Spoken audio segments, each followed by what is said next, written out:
The Great Firestone Dynasty. Long ago, there was a dynasty that was led by queens. All these queens had one thing in common. They all held a bamboo staff with a red stone. You see, this red stone was very important to this country. Every time this stone glowed along with the queen's eyes, everyone knew that her verdict would be just and wise. These queens led this country to prosperity, but they were small and happy.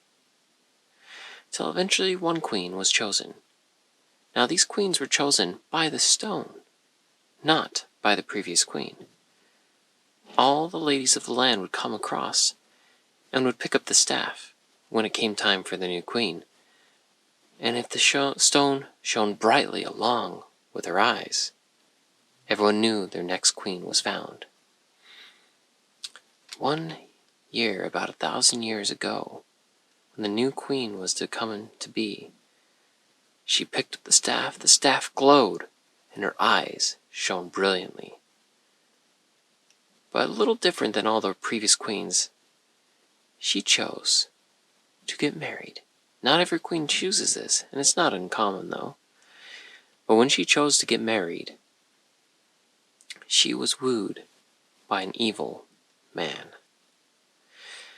You see, this man had an idea of grandeur, of conquer. But he can't do that as not the lead person.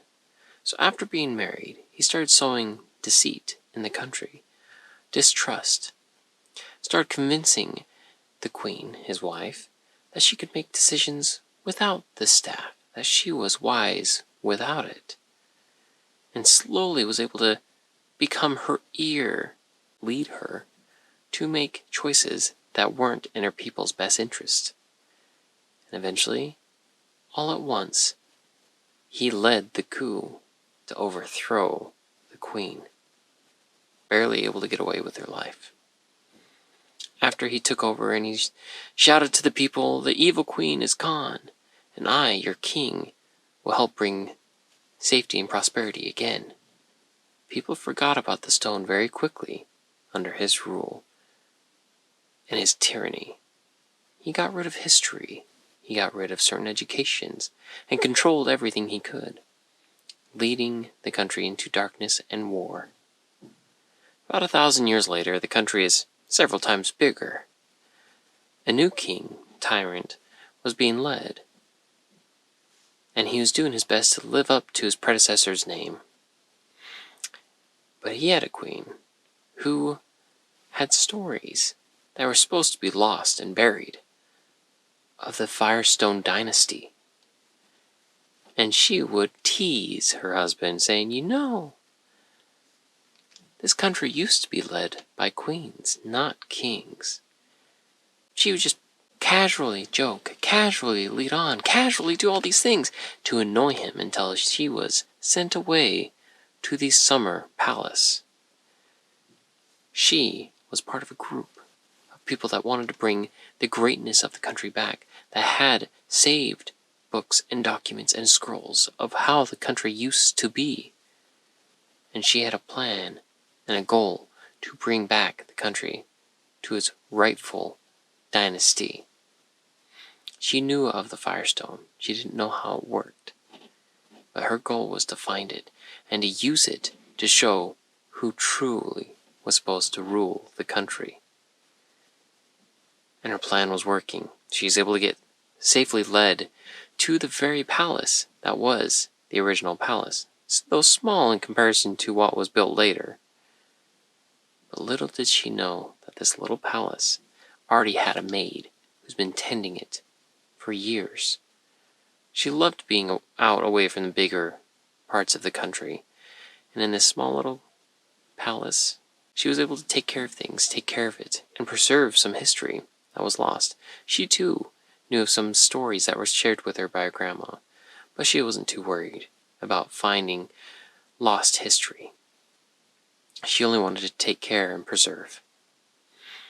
Well, when the queen showed up, she quickly made use of this maid who knew the palace better than anyone else, and had her bring every single piece of jewelry that's been in that palace for years that had a red stone.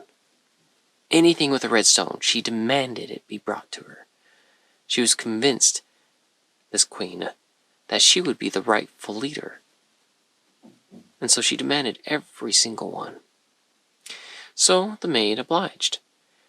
And the maid took advantage of the queen being there, being able to, with her ear, get more money to help take care of this wonderful old piece of history. One day she was in the attic, where things have been thrown a muss. This part of the attic has not been visited for a long time.